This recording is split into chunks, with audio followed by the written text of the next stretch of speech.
येऊयात आता त्या मोठ्या हॅट्रिककडे.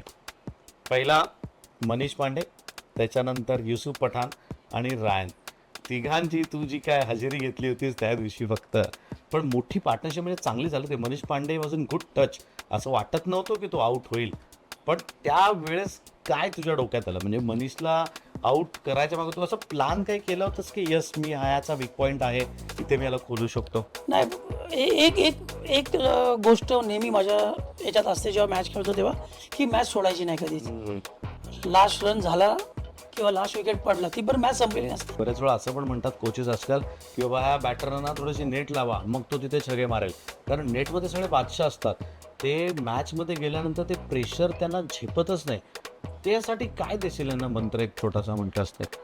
मंत्र म्हणजे एकच आहे ना, तुमची practice should be utility practice. म्हणजे चांगलं जे तुम्ही करणार आहे ना तेच केलं पाहिजे प्रॅक्टिसमध्ये. म्हणजे तुम्ही प्रॅक्टिसमध्ये जर सिक्स मारतायत ना तर मॅचमध्ये जाऊन सिक्स मारा पहिल्या बॉलपासून. ओके. तर प्रॅक्टिसमध्ये तुम्हाला बिल्ड करायची इनिंग, तर ती प्रॅक्टिस पण तशी केली पाहिजे.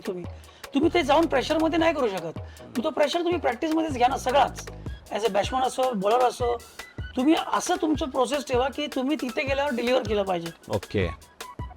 जर तुम्ही तिथे गेल्यावर वेगळंच करणार तर मग ती प्रॅक्टिसचा यूज नाही, तुम्ही वेस्ट करताय तुमचा टायमिंग. पण यात बॅट्समनला रीड करणं हे तू खूप महत्वाचं आहे. मगाशी तू अगदी योग्य म्हणालास की तू काय करतोस तर बॅटरचे पाय पाहतोस, तो काय करतोय, म्हणून त्या 3 पैकी पहिली विकेट तुझी एकदम लेग टाईमच्या बाहेर जाऊन.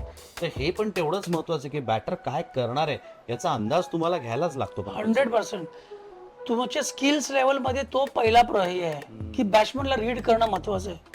जर तुम्ही बॅट्समनला रीडच नाही करत आहे, तुम्ही बॉलिंग कशी करू शकता? अगदी खरं आहे. म्हणून तुम्ही जेव्हा फिल्डिंग करत असेल तेव्हा त्याचे मुवमेंट्स बघायला पाहिजे.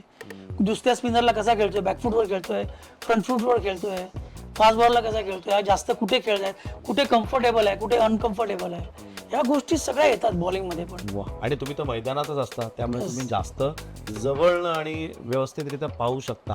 वा, खूप मोठा थॉट आहे. लक्षात ठेवा मुलांनो, जी यंग मुलं आहेत त्यांच्याकरता हा मेसेज प्रवीण सरांनी दिलाय, अतिशय महत्त्वाचा आहे. त्यामुळे थोडं त्याच्यावरती वर्क करा.